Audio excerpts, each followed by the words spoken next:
Okay, tonight we continue with the commentary on Samantabhadra's 10 Great Vows practices. We're on the 6th. And the 6th is to request the turning of the Dharma wheel. This expression, turning of the Dharma wheel, is exclusive to refer to the Buddha's teaching.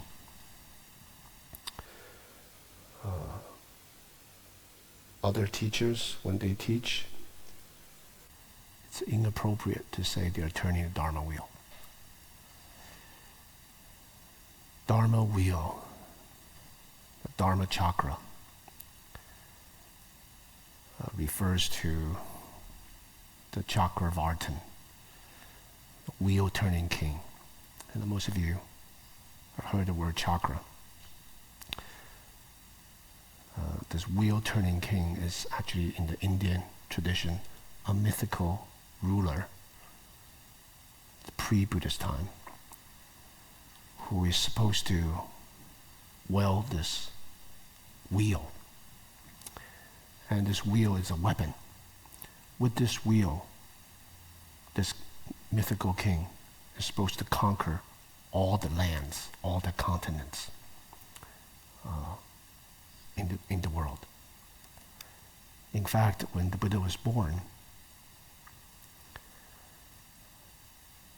his father was the ruler of the Shakya clan, had different soothsayers to predict the future of his son. Like all kings, what they want is a successor.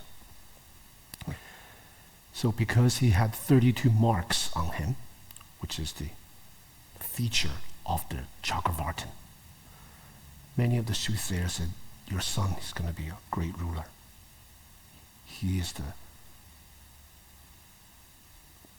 the arrival of the Chakravartin. And of course, like any father would be proud, my son's going to rule everything, Except the last soothsayer saw the baby smiling and crying. So it was kind of confusing. And the father was, what do you see? Well, your son's going to be a Chakravartin, all right, but he's not going to be a Chakravartin like ruler of the land, like a military ruler. He's going to be a Buddha. He's going to use the Dharma like a chakra, and he's going to conquer all known lands. The father was puzzled, apprehensive. He's going to be spiritual conqueror? Yes, you mean like one of those mendicants that go in the woods and practice? Yes. Okay, we'll lock him up. So because of that, his father sheltered him, prevented him from seeing anything that would inspire him to leave the lay life. And having grown up like that, he wanted to see his father's kingdom. He was reared to succeed his father. And it is said that when he went out, his father made sure that he doesn't see anything unsightly. All he see was just beauty. He was sheltered by beauty in this privileged life. But in the scriptures it is said that because he was becoming Buddha, which only manifests in this world after eons and eons of time. the gods were also waiting for the Buddha's arrival. So they planted different sites for him to see. It is known as the 4 sites. Old age, sickness, death, and then the mendicant life. So all of the silver dragons tonight, people with gray hair, supposedly sheltered. But nowadays there's all kinds of things to take care of ourselves, to make ourselves beautiful. Haircut, age-correcting cream, all kinds of stuff. Even if we have silver hair, we may dye it dark. Right? Back then, the regular folks in ancient time, they didn't have these products.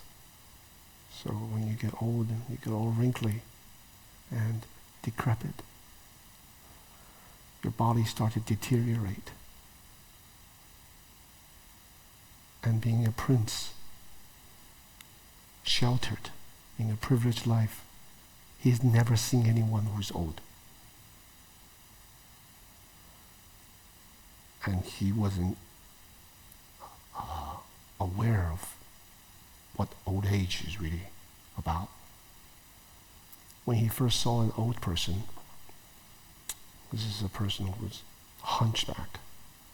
The bone has deteriorated so that the spine cannot be straight anymore. He didn't even know what that being is. And asked his charioteer, Channa, what is that? That's an old man.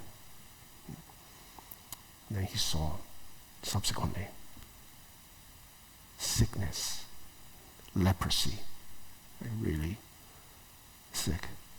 And then what they do to the corpse of someone who passed away.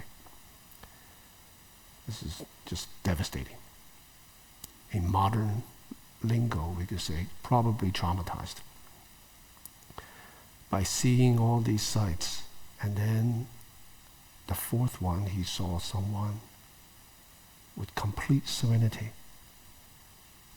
His countenance, content with the begging bowl. He didn't look like a regular beggar. He asked Channa, what is that? He said, that's a mendicant, it's a shramana. They leave the household life and live in the wilderness to seek salvation, to practice the Dharma. When he saw that, he was very inspired. That was the way, the solution for him to resolve birth and death, everything in between, which is sickness, old age, and death. And after his awakening, studied with many different teachers. After his awakening, he began to turn the Dharma wheel. So that turning of the Dharma wheel and the requesting of the turning of the Dharma wheel is exclusive to the Buddha. And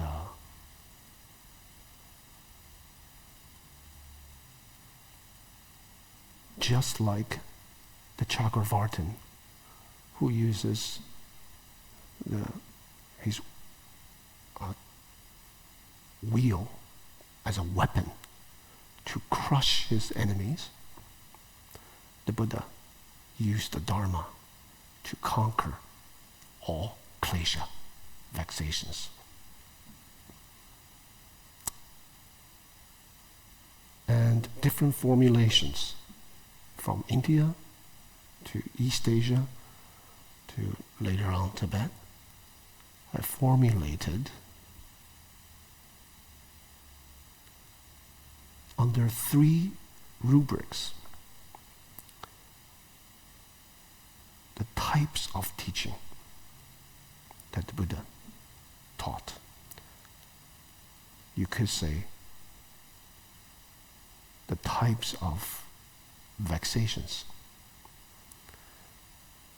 that the Dharma manifests in 3 main ways to conquer the ailments of sentient beings. So that's called the 3 turning of the Dharma wheel. Okay? The first turning of the Dharma wheel refers to the first 7 years of the Buddha's teaching. And it refers to the teaching of not self. But traditional kind of Buddhist commentarial tradition calls this type of teaching the teaching of Dharma existence. Dharma existence. The aim of which is to dismantle grasping onto a fixed, reified, separate, existing me, I, mine, a sense of self as the cause of suffering. And the method is to deconstruct this sense of me, I, mine from 2 different dharmas. Different dharmas. So the dharmas are existent. Right? For example, dismantling what constitutes a human being. He taught the teaching of the 5 skandhas as part of the 4 Noble Truths. The 5 skandhas are form, sensation, perception, volition, consciousness. So it's like the Western teaching of body versus mind. Except in Buddhism, it's a process-oriented teaching. So form, sensation, perception, volition, and consciousness. With form, which is the physical body, its first contact with the world, that's sensation, of which there are 3. Pleasurable, unpleasurable, neutral.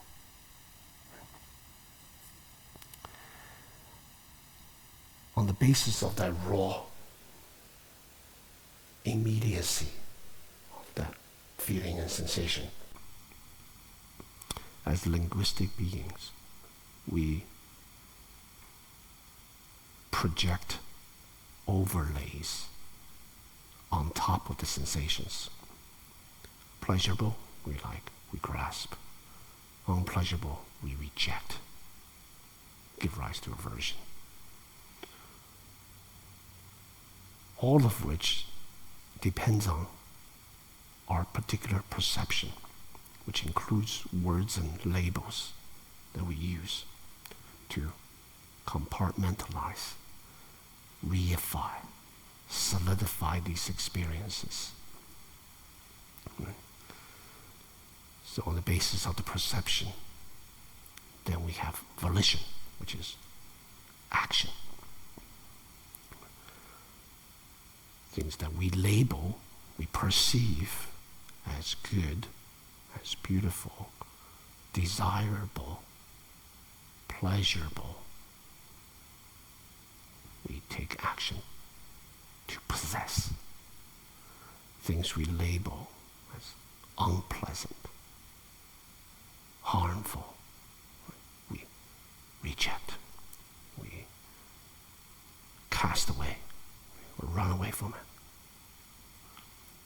So it's a kind of a sequential progression, you could say.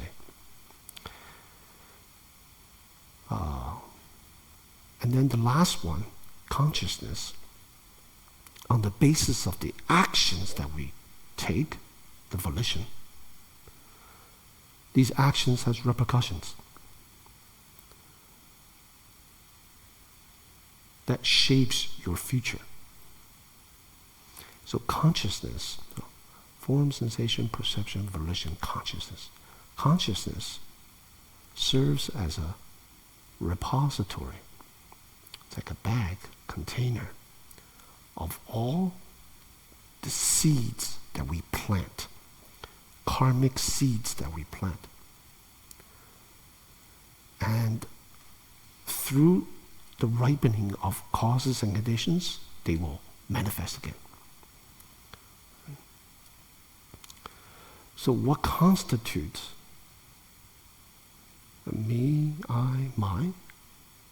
It's just this confluence of moment to moment, ever-changing flow of psychophysical events, the five skandhas.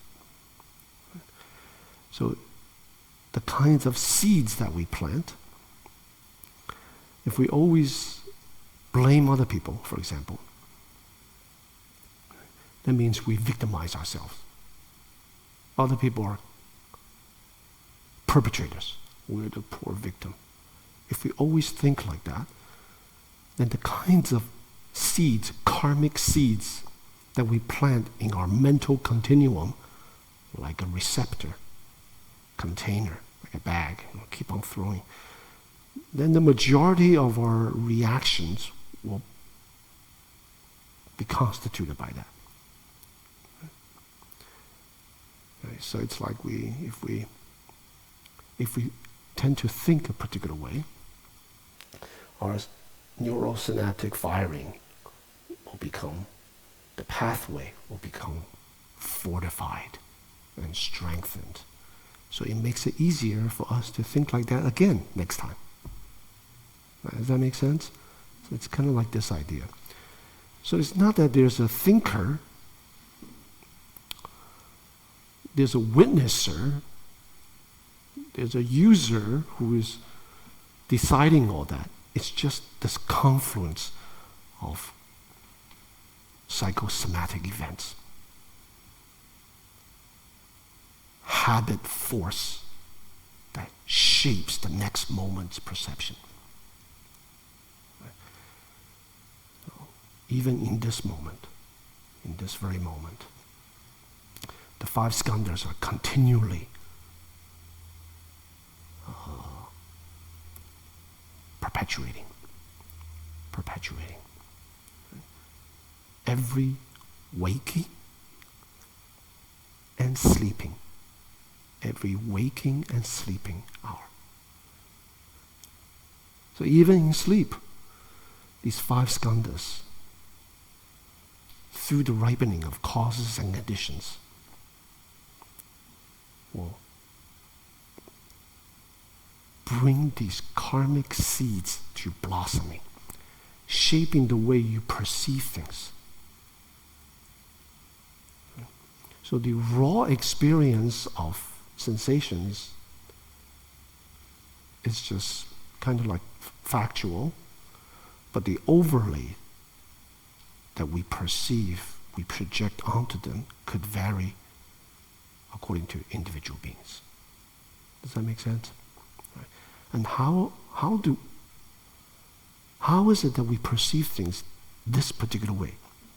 Because of the history of this continuation, this habit force that makes us see it this way. So we have a tendency to see things, to see certain people a certain way. So that's the first turning of the Dharma wheel. Now, the reason it's called the existence of dharmas, the absence of self, but existence of dharma, is because the purpose is to dismantle this witnesser, experiencer, this experiencing without the experiencer. Right? There is the process of thinking without thinker. It's just the psychosomatic events, causes and conditions. And it can be dismantled through our understanding of the five skandhas. Right? There are other ways, such as the 18 realms. 18 realms. Six sense faculty, eye, ear, nose, sound, body, mind. Coming in contact with six sense object, sight, sound, smell, taste, touch, thought, giving rise to six corresponding cognitive moments. Eye consciousness, ear consciousness, nose consciousness. So it's these psychosomatic, socially constructed confluence of conditioning and forms a habit force, 18 different continuum, moment to moment to moment.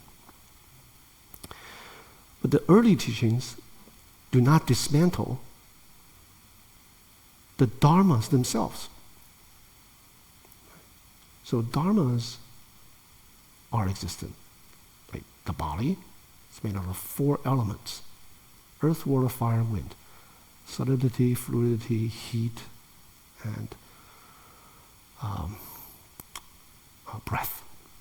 Right? So it dismantles the me, I, mine, but leaves the Dharma as existent. So for that reason, this first turning of the Dharma wheel is the dismantling of the sense of self.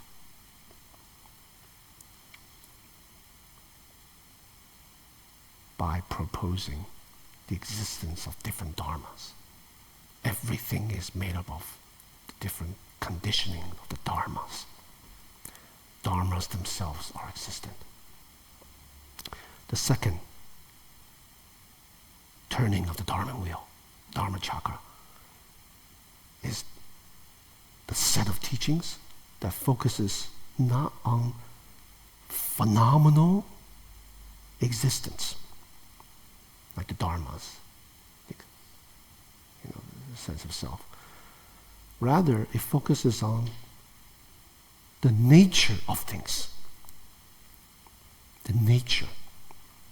So first you could say it's kind of phenomenological teaching. Right? Floor is made up of non-floor. Floor is made up of wood, this floor. Wood comes from trees. Tree comes from lumberjack. Lumberjack cut it down. And then the sun, and then water, and then the soil. So all these different dharmas, and they come together, and then we have floor. Right? The second turning of the Dharma wheel is the teaching of essential nature, the nature of things. And that's the subsequent 30 years of the Buddha's teaching. And that is the perfection of wisdom. Prajna Paramita, which teaches the emptiness of self-nature. So, even the dharmas themselves, the true nature of dharma is emptiness. Not only is the individual self devoid of permanence, the dharma that constitute the self, their true nature is emptiness, which is called shunyata. Right?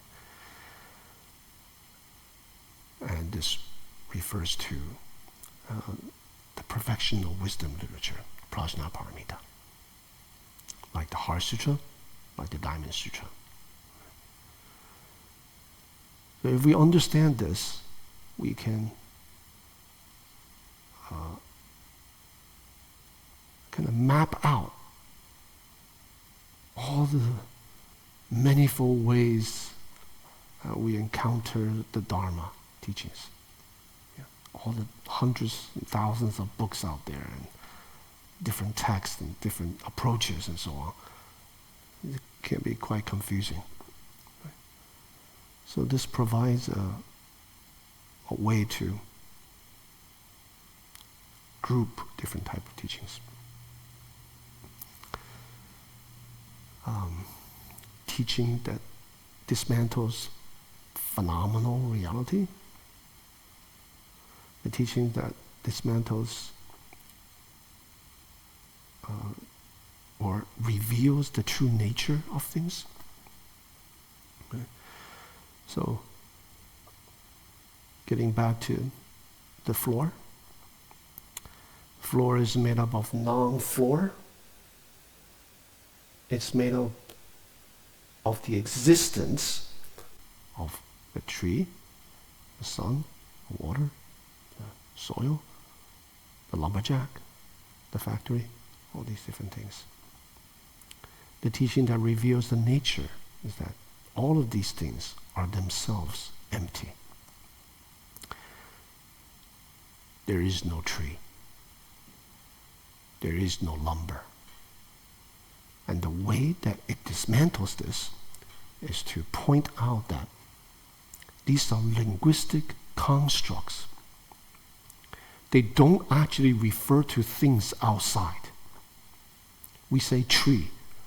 Yeah, but some other language calls it something else. They're completely fabricated constructs. You know.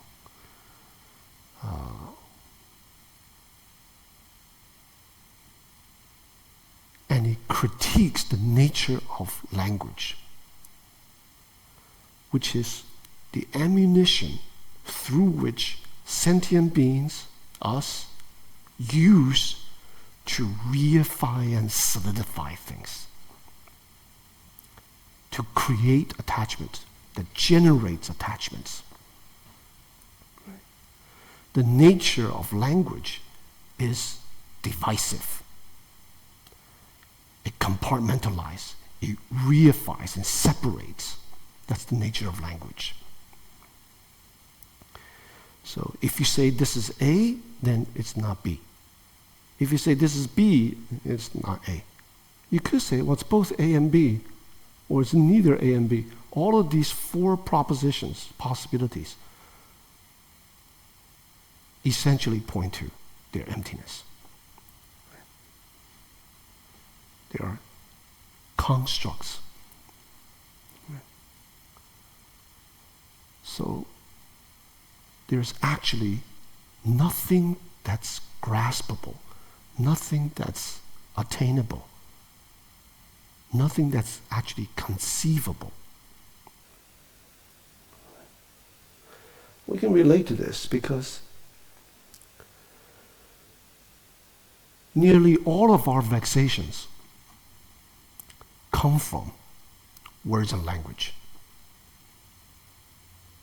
Yeah. You say, what about if I get sick, if I'm actually in pain? What reifies that pain, what makes it real for you, it's actually your label. And what makes it worse, your projection into the future. What's going to happen to me? Even in that simple sentence, what's going to happen to me? As if the sentence makes sense. So the Prajnaparamita teachings critiques, for example, this sentence, saying that it doesn't make sense. What you refer to as you, there's no such thing.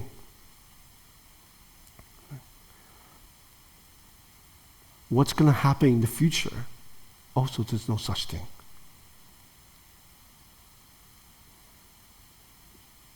People's embodied experiencing of time is different with everyone. It seems like we all exist in a shared time, space, continuum. This is today, and then after midnight, we call it tomorrow. But how each of you experience time, long, short, instantaneous, even in this moment, you can't really say the past is not here. You can't really say the future is absent. How do you actually demarcate in this instant oh, this portion belongs to the past, and that portion belongs to the future.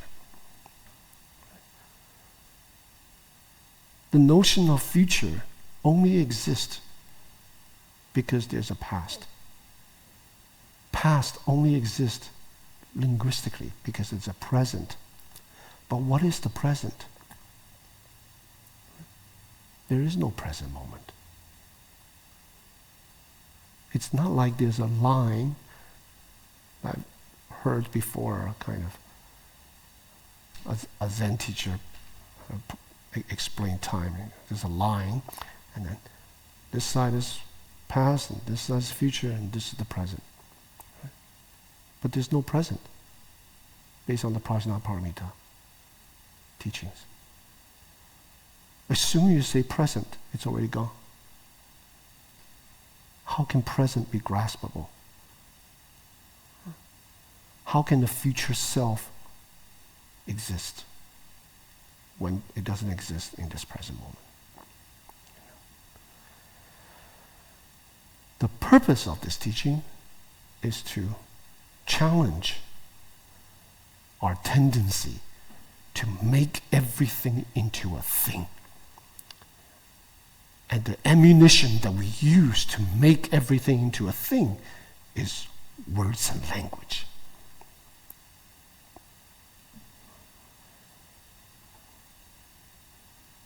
Soon as we make everything into a thing, we kill that thing. We make it dead. We make it into a thing. But all things, their true nature is liberation.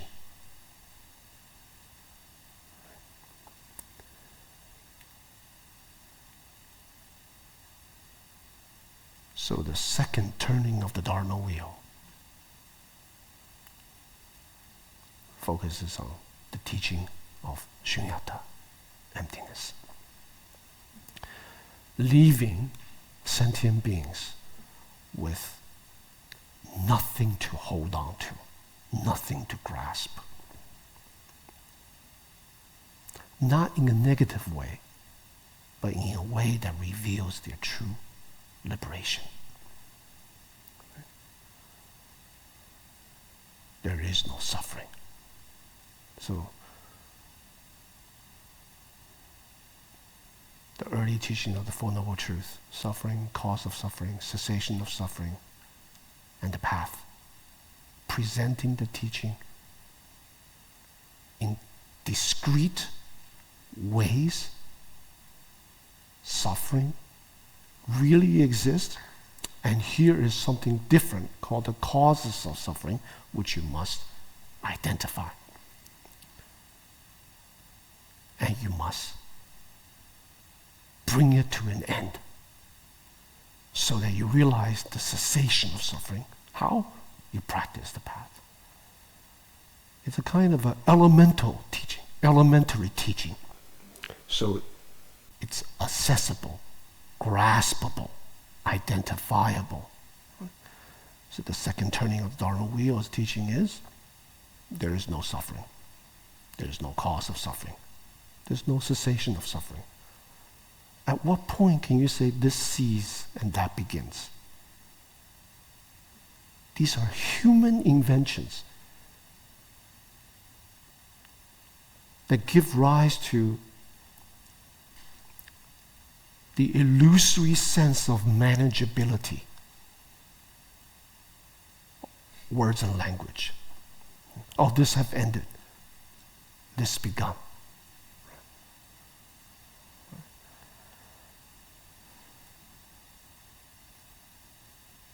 So the teaching essentially is to reveal the true nature of emptiness. And emptiness may sound pessimistic, but actually emptiness means freedom. Yeah. No containers. The words and language that we try to make things into a thing. Box them up. And why are there no containers? Why are things empty?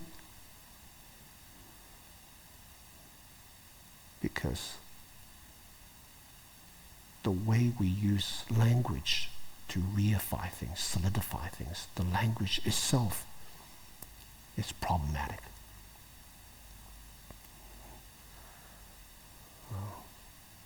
Emptiness in the commentarial tradition, it also says that the second turning of the Dharma wheel is focusing on emptiness, but it's also called the teaching of negation. Negation. Right?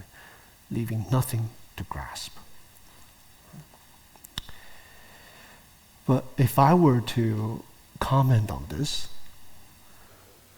apophatic approach of negating this, not that, ungraspable, unattainable, the positive way of saying that is just already free. The cataphatic way is emptiness is possibilities. Emptiness is possibilities. Emptiness is relationships. Right? New beginnings. Right? So, we encounter some difficulties in life. We feel anguish, disillusioned, we feel upset, right? Fortified by our feelings and thoughts. Right? They ruminate about this experience, solidifying it. The way to get out of that is to see the emptiness. Practically speaking, at the working end of practice, we have to see it's a new beginning. Relationships. When we see emptiness, then we see the possibilities. See? So we don't get caught up with the apophatic, the language of negation. We don't get caught up with that. It's the meaning that matters. The function that matters. And the function is, it points out to the nature of things. The nature of things is freedom. And that freedom means possibilities. So that's the second turning of the wheel. And it constitutes different scriptures, different set of teachings. The third turning of the Dharma wheel is the interpenetration of existence and emptiness.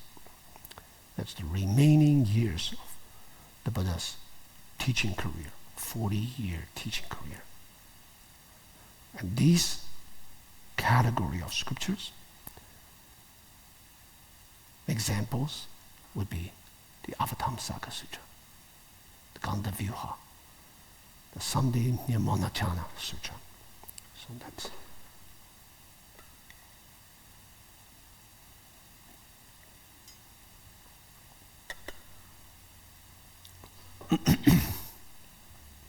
from the perspective of the third turning of the Dharma wheel. The first two turnings are actually expedient means. The third turning of the Dharma wheel is the perfect teaching. The first two, only expedient means for the sake of catering to different potentials of people, and the Buddha taught extemporaneously. A person's too attached. All of their worries, concern is just evolve around me, I. The Buddha taught to dismantle this I. What you are is just a confluence of psychosomatic events, moment to moment to moment to moment, right? Of causes and conditions. Causes and conditions will work themselves out. If we practice the Dharma, we don't learn to reify things. We learn to see from multiple angles.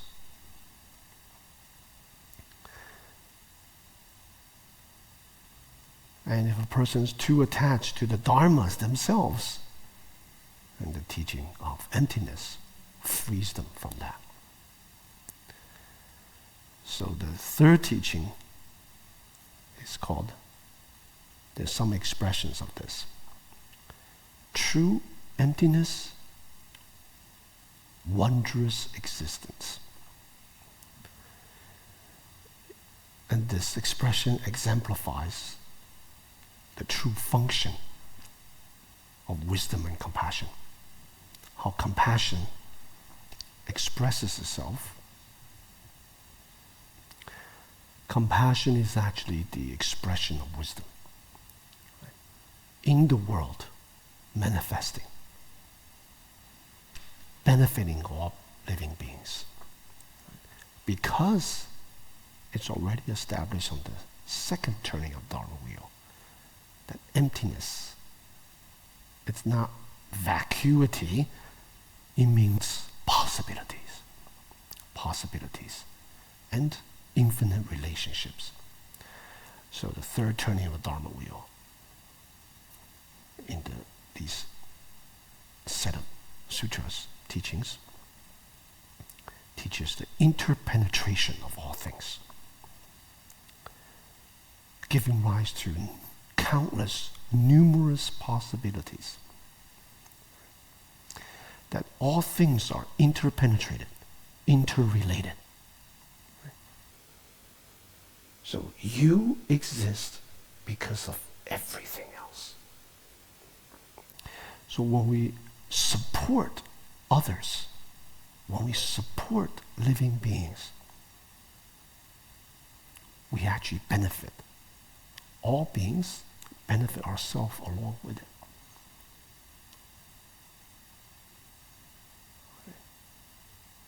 So these are the three turning of Dharma wheels. So when the sixth vow of Samantabhadra, requesting the turning of the Dharma wheel, for us, the significance is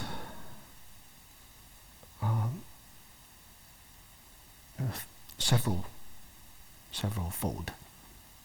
First,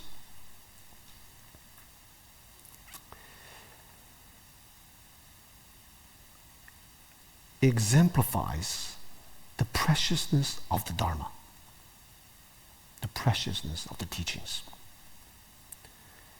The Buddha taught in an extemporaneous way, catering to the potential, spiritual potential, and aptitude of his students to bring forth the potential, right? To bring to fruition what that student is capable of. Right? And what binds, traps that student. So in the course of practicing the Dharma, we become more and more aware of our own hang-ups. What actually triggers us? What traps us? So you have to know the preciousness of the teaching, what kind of teaching to request in the Dharma. Does that make sense?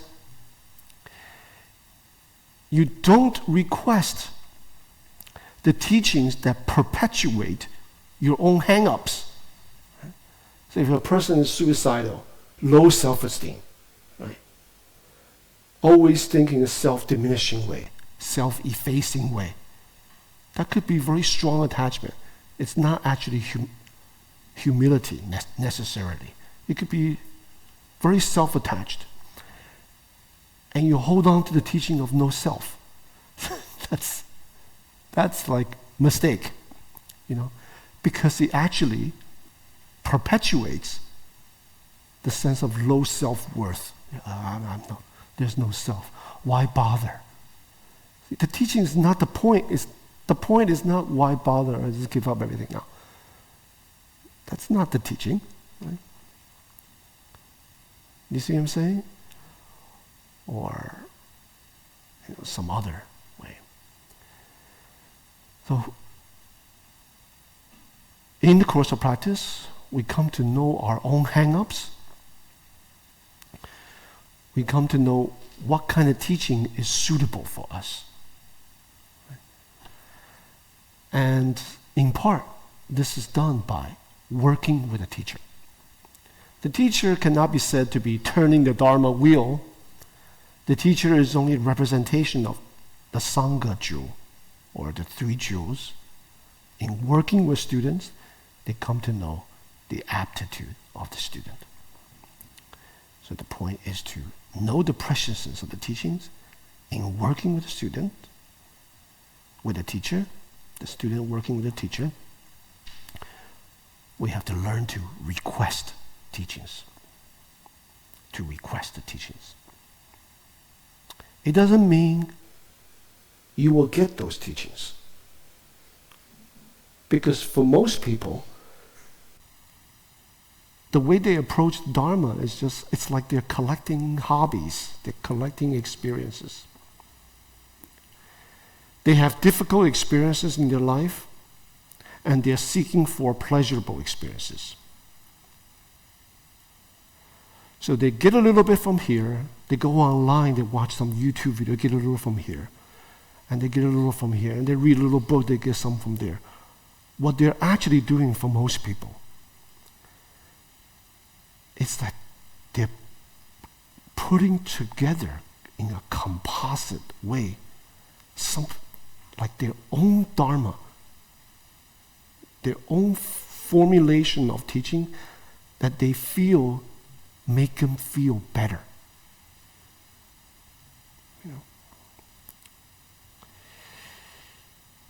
That's not the purpose of the Dharma. In the threefold turning of the Dharma wheel, none of it is make yourself feel better. Meditation practice, Dharma practice, it's not about collecting experiences, good ones. Who wants to collect negative experiences? No.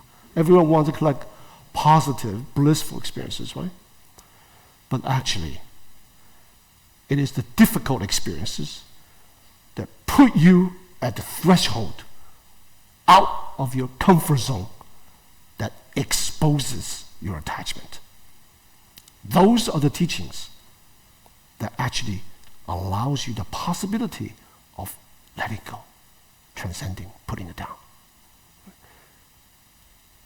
Not that I'm not advocating that you just continue to seek out negative experiences and so on. But most people think Dharma practice is about collecting experiences, or it's about feeling good, or being more at peace. These are what I call sideshows, like sceneries. You go on the path and the sceneries will change. Scenery is not the destination. They come and go. That's not the true function, the preciousness, the gem, the potential of the Dharma. They're kind of side effects, peace, happiness.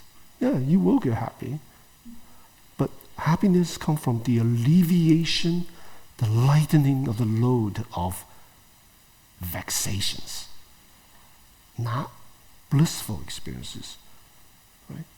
The grasping mind can be strengthened by blissful experiences. So, first we have to know to request the teaching. Right? Not that you'll get it. Right? In working with the teacher will give you the teaching that it's actually suitable for you. And the teacher may not have supernatural power to know everyone, but in working with the student, seeing how you handle leg pain, wandering thoughts, drowsiness, and life circumstances, real life scenarios, what comes up within you then the teacher knows what's coming up. That's where you're obstructed. Whatever you cannot put down, that's your obstruction. Wherever you're not free, that's your hang-up. So in real life, working with a teacher, then you know. This kind of teaching, this kind of Dharma practice, what is meant to be done, cannot be done through YouTube. Cannot be done by books. Books don't talk back at you. Videos don't challenge you. Right? You specifically. It may throw out some challenging questions, but not specifically you. When you work with a teacher, then these things come up.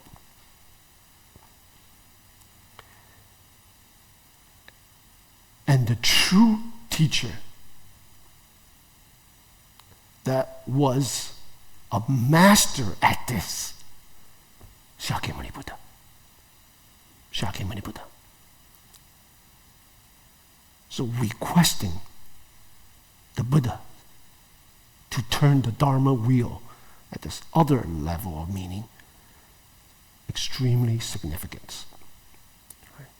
To understand the profundity of the Dharma.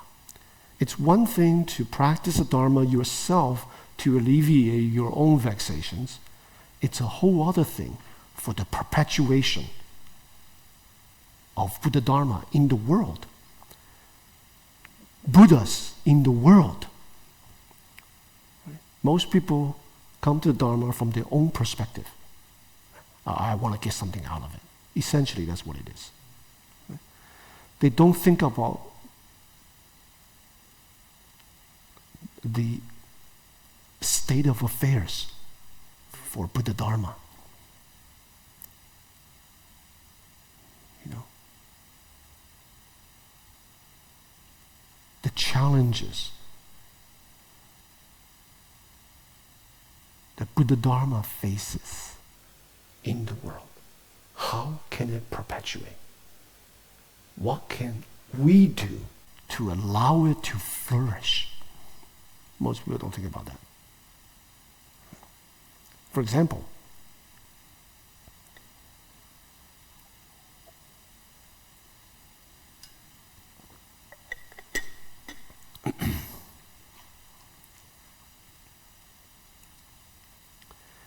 in the West,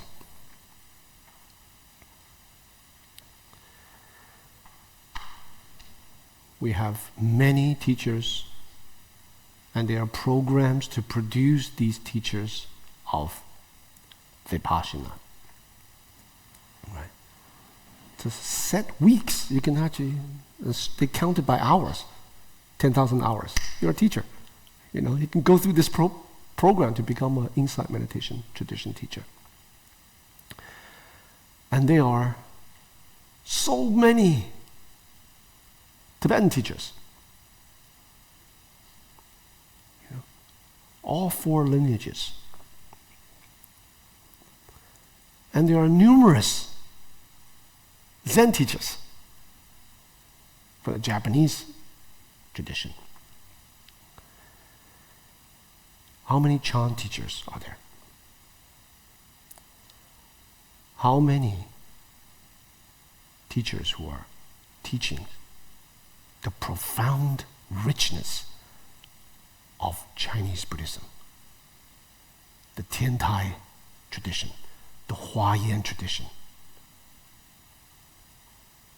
This is the crisis. Because it only takes a few generations of absence for it to die out. So it's actually a real crisis. Now you could say, well, in the East, China, Taiwan, Singapore, Malaysia, there are numerous monks and nuns teaching the Chinese tradition. Actually, no. I don't know of a single teacher who's an expert on Huayan teachings. My teacher's generation, there were several great teachers of the Huayan teaching, of the Avatamsaka tradition. This is the foundation of the whole East Asian Buddhism. It's the foundation of Dogen's teaching. It's the foundation of Hakuin's teaching, Japanese Zen. It's the foundation. And Tiantai Buddhism. Even in the East, no one is teaching that. What are they doing then? They're reciting the Buddha's name. Or they're actually practicing Vipassana. It's quite sad. So in order for the true substance formation of Buddhism in the West, we cannot miss this whole foundational teaching of East Asian Buddhism. That would be a true pity. There are many teachings in the Chinese Buddhist tradition, and by extension, Korea and Japan. They are founded on the Chinese Buddhist teachings that are quite profound, that have great relevance to the West. For example, the teaching on interpenetration, dependent origination. Early Buddhist teaching, the Vipassana teaching, is dependent origination based on karma, based on suffering. That's what the dependent origination teaching is about. At the center is 3 poisons. So it's dependent origination based on klesha. The Mahayana teachings, which retained in the Tibetan tradition, East Asian of course, dependent origination based on alaya vijnana, consciousness only. Too much to go into now. But my point is, dependent origination based on all existence, the fusion of existence and emptiness. That teaching, that all things are interrelated, interconnected. Now these terms are very fashionable in the West already. Do you know where this comes from? You cannot find it in the Tibetan Buddhist canon. You definitely cannot find it in the early Pali canon. No. Interpenetration, mutual inclusivity, that kind of teachings that allow the flourishing of all things, that recognize the uniqueness of all living things, animate and inanimate. It only exists in the Huayan teachings. This rhetoric of late 19th century, early 20th century Western thinkers like the theosophist, the spiritualist, theosophist, the spiritualist, Henry Thoreau, Walden Pond. Yeah. Where did they get these ideas from? Interpenetration, interconnectedness, all things. Huayan teachings. Huayan teachings have fleshed out to its full potential the teaching of dependent origination, in recognizing in a cataphatic way all things interrelate, all things mutually construct in a positive way. Not about klesha, not about constructs of the mind, but ecologically. These teachings need to be translated. No one teaches this, it's going to die out. Can you imagine this whole corpus, this whole other corpus of text, of tradition, of teaching, of practices on the basis of the interpenetration of all things, the methods of practices completely absent in the formation of Western Buddhism? That is a pity. That would be a shame. So, requesting the turning of the Dharma wheel We need these type of teachings, not for our own sake, my own little vexations, for the sake of the flourishing of Buddha Dharma in the West. In the West. And all of you are contributing to this. Not about your own freedom, but the freedom of all living beings in the past, present, and future. For posterity. And then Western Buddhism will come out, drawing from Tibetan Buddhism, early teachings. And the Huayan, Tiantai, teachings of interpenetration. And the methods, it will come out.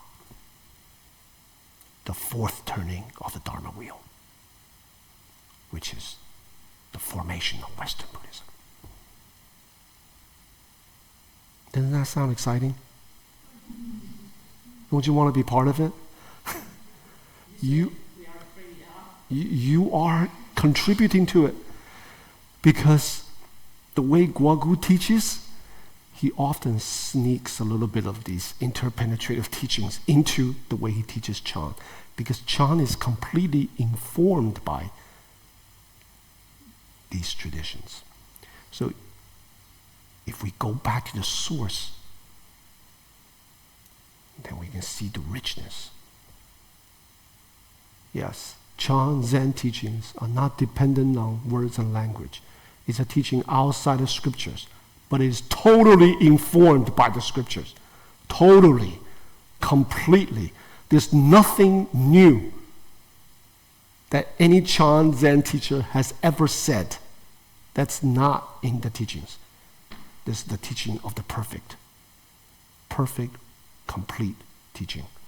Except the uniqueness of Chan and Zen has made these profound teachings very accessible, streamlined, down to earth.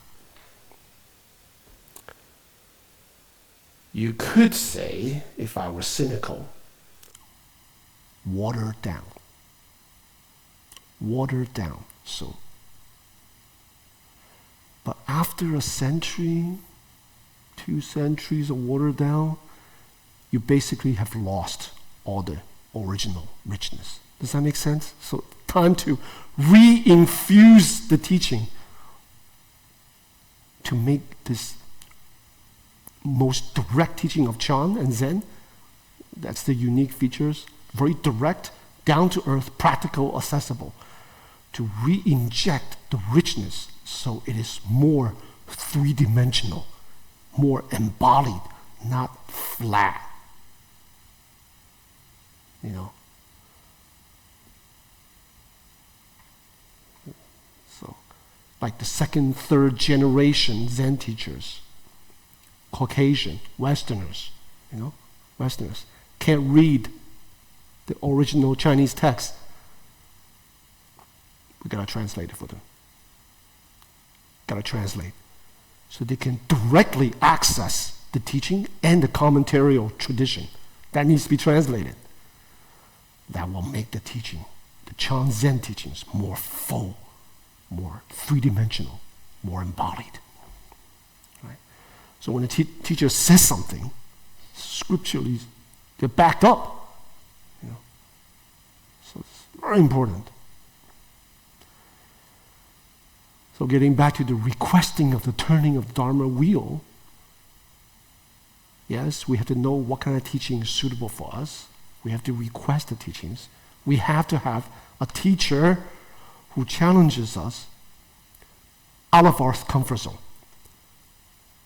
We have to know our freedom. We have to taste our own freedom. One level. On another level, we have to think about the efficacy of the Dharma. It's one thing to be free ourselves, but if you want to free other people, you have to know Buddha Dharma. You got to know the scriptures. Otherwise, your tools are just these one-trick pony tools, That's all you know. So what do people do? What do Dharma teachers in the West do? They go to other secular teachings to fill in the gap. What is that? Psychotherapy, psychology. You know what I'm saying? You don't use that to fill the void. There's so much rich teachings in Buddha Dharma. That, a whole new way of perceiving the world. The whole framework, that's actually very compatible to the Western mind. Like systems theory, ways in which we see the interconnectedness of things. So our judgments, our decisions, the way we consider other people, politically, socially, familially, individually, is from that perspective.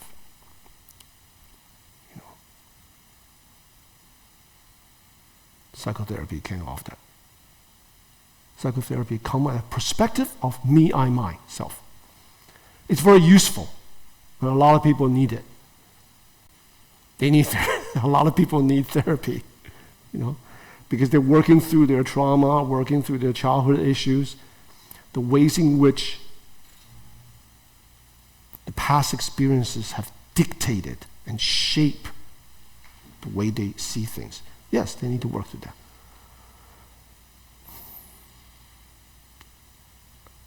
And they need to use the Buddha Dharma. But there are more kinds of Buddhist teachings out there waiting to be discovered.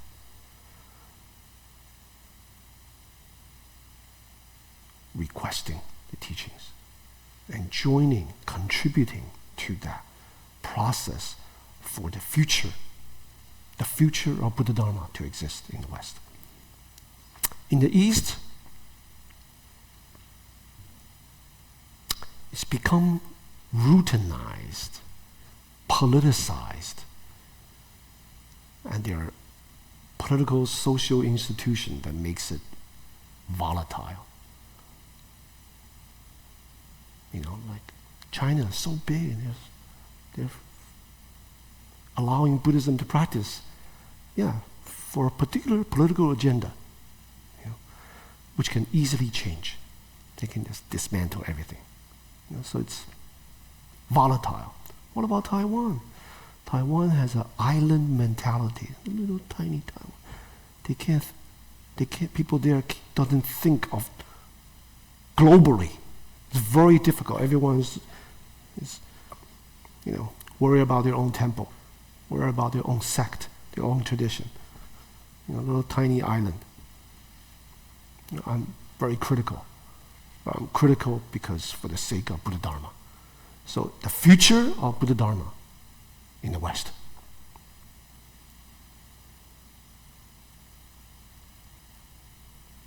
We must request this type of teachings.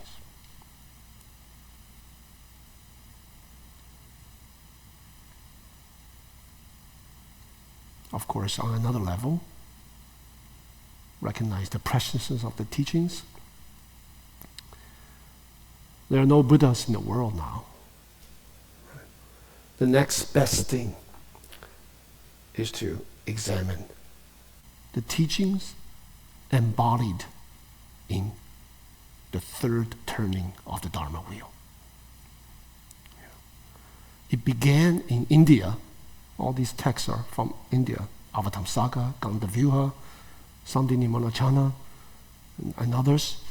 But what the Chinese did with them pushed the teaching of dependent origination to its full potential in cataphaltic ways.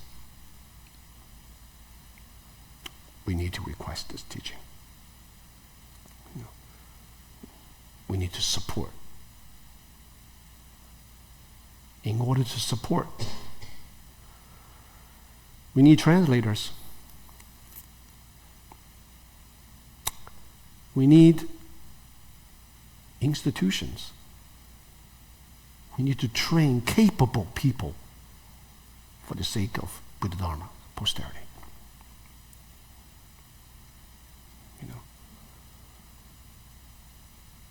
so that more and more people will benefit. That's what's on my mind these past decade. And the reason I want to establish the residency, I want to establish a Chan Academy in which I can train translators and to get this process going in working with other Buddhist institutions that would like, that are working on the same thing, basically. Maybe collaborate. So that is meaningful. That's meaningful. So there are different layers to this meaning of requesting the turning of the Dharma wheel. Right? So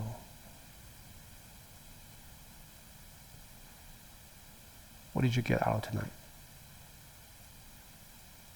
What have you heard?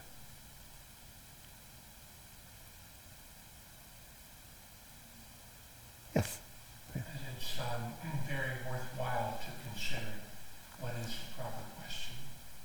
Very worthwhile to consider what is a proper question. It doesn't arise from that with which I am already comfortable.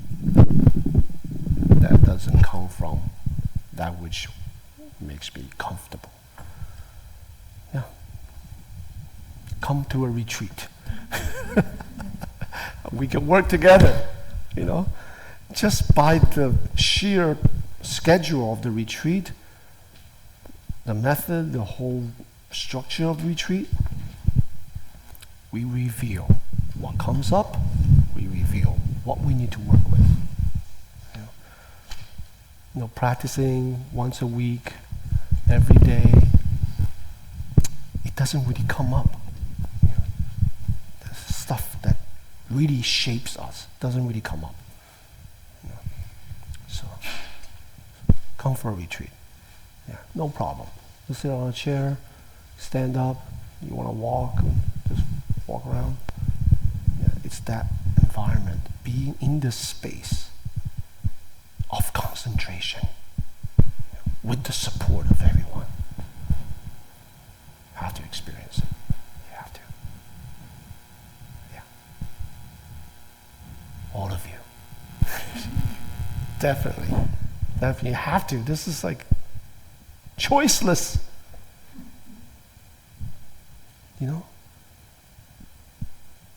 The preciousness of the teaching, and it's able to, the potential that it has to bring out the best in you. But before that, the worst in you. So that you know how to work with it, Yeah, it's okay. The worst, it's all good.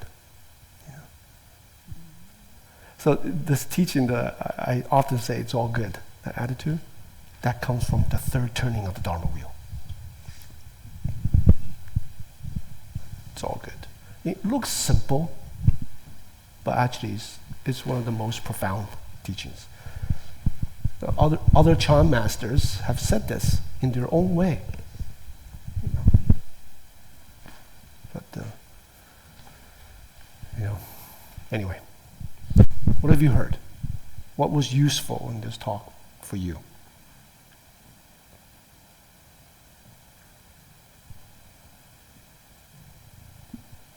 Yeah, right? Emptiness is freedom and possibility. Okay. Yeah. You have to kind of use it. You have to use it. Try it out. When we are down, when we are vexed, when we are worried, and we have plenty of opportunity to do this, to experience this now, in our current time. Bring up the teachings. See what resistances are there. That you're not free, that somehow you can't see possibilities. That is where the hang-up is. And that is where the freedom lies. See? So, yeah, Mohammed?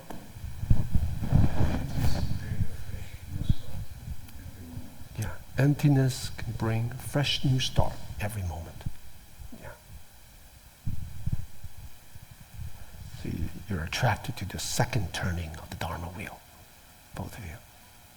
Yeah. Anyone else? Susan, what have you heard?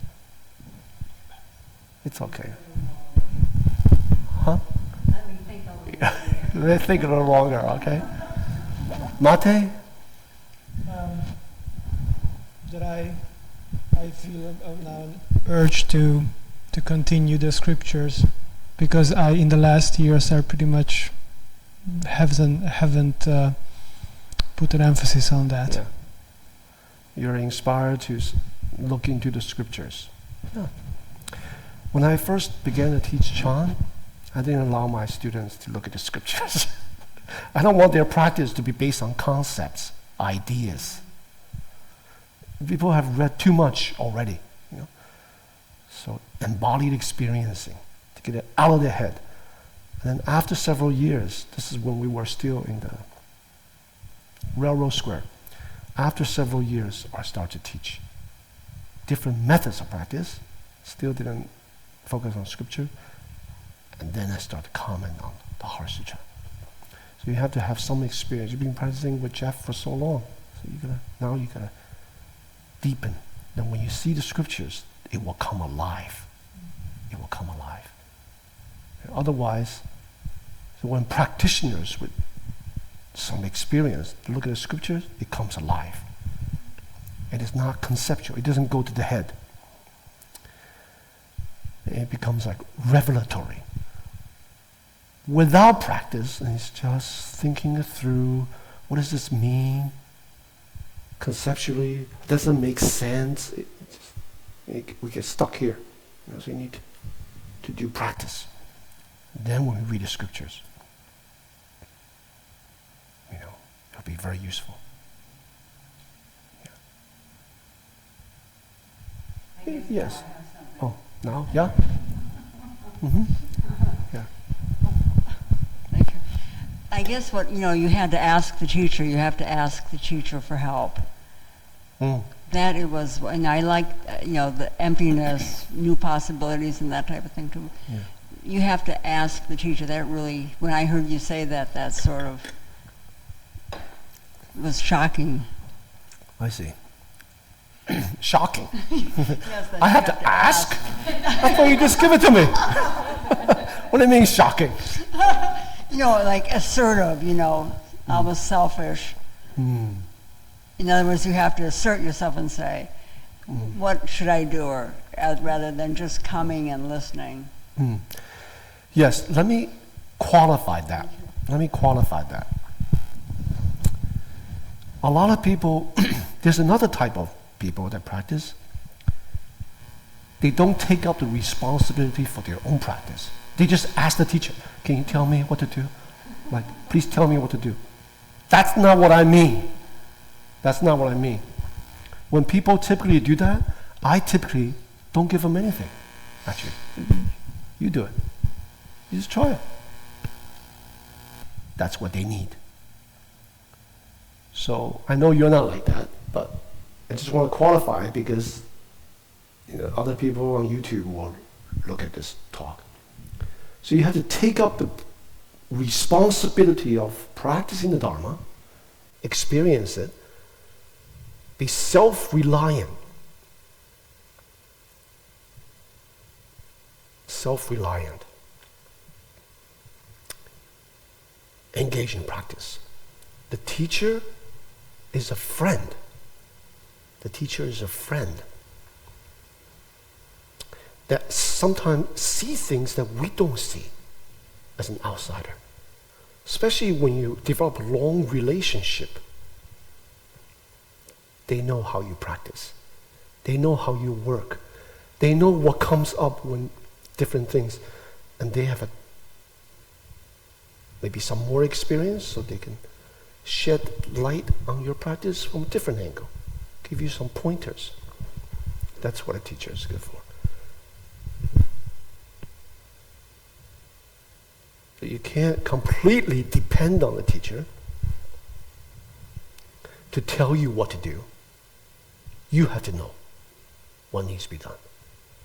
And when you are stuck, then the teacher can shed some light. You have to ask. Sometimes people, they don't think they're stuck. But if you have a good spiritual friend, like a teacher, that see you're stuck, then they can help. But you have to have the humility to ask. Humbleness.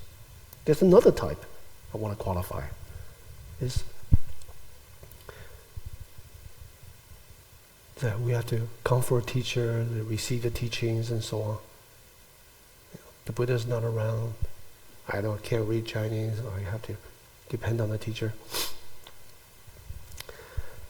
But their intentions are impure. Intentions are impure. What do I mean by that? They just want to be seen, heard, loved. The three big ones. There are people like that. So it's almost like, and if the teacher don't pay attention to them, they get hurt. What do you want to teach me? Can't do that. For people like that, I typically stay away. So you have to really look into, when the teacher don't pay attention to you, are you upset? What? Why are you upset? Everyone received the teaching in the hall. Maybe they didn't look at you, right? Or they didn't, answer your question, and then you feel like, gotta look into that. Look into that. Impure. Do you know what I'm talking about? Yeah. I have students who sees me as like their son. I'm not your son, Or they see me as their mother, as their father. Yeah. As their partner. No, I'm not. So you have to watch for that. Do I practice the Dharma to free myself? Do I rely on myself to practice the Dharma? Or are there a tinge of, I want to be seen, I want to be heard, I want to be cared for? When I'm not seen, what comes up? Okay, so yes, depend on the teacher, learn to ask questions for guidance, but make sure we have pure intentions and we practice Dharma. It's our business. It's our business. My vexations I'm dealing with. Right? That's the basic teaching. My vexations. The more and more you practice, the less and less you're concerned about yourself. You practice for the sake of all beings, for other people. Even people for posterity in the future, the sake of this preciousness of the teaching to survive in the world. We have to make sure that happens. So less self-referential, more for the welfare of others. So that's gradually become like that. Now granted, when we first encounter the teachings, we want stress reduction, we're practicing we want some peace. But like I said, the full potential of Buddha Dharma is not peace. It's not bliss. It's not some special experience. That's not where it's at. It's freedom, liberation for self and others, for people of posterity. And the type of teachings must be all present in the West, so that Western Buddhism will have a lot to work with,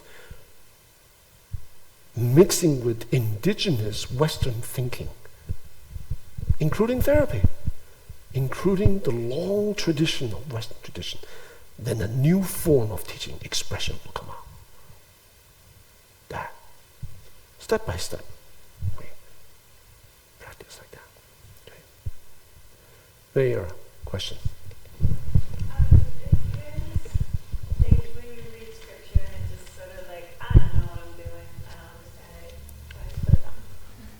Yeah, if you're at the stage of reading the scriptures and you don't understand it, then you practice. You do more retreats, and you practice. And you listen very closely to your teacher's instructions for you, generally, and also for you. Right? And then the more experienced you become, the more you're able to relinquish hang-ups, the more spaciousness you develop in which nothing binds you. No containers. Then when you read the scriptures, the Diamond Sutra talk about all that stuff. It's like touching, piercing your heart. These teachings in the scriptures, they provide a well-crafted, articulated way to actual experiences. You know? So when you see that, it's like you have some effect. You feel that. You know? But if you, right now you're trying to fathom, intellectually understand the scriptures, then maybe not so useful. Not so useful. Okay? All right. 2 weeks later, we'll talk about the 7th Samantabhadra's vow. Until next time.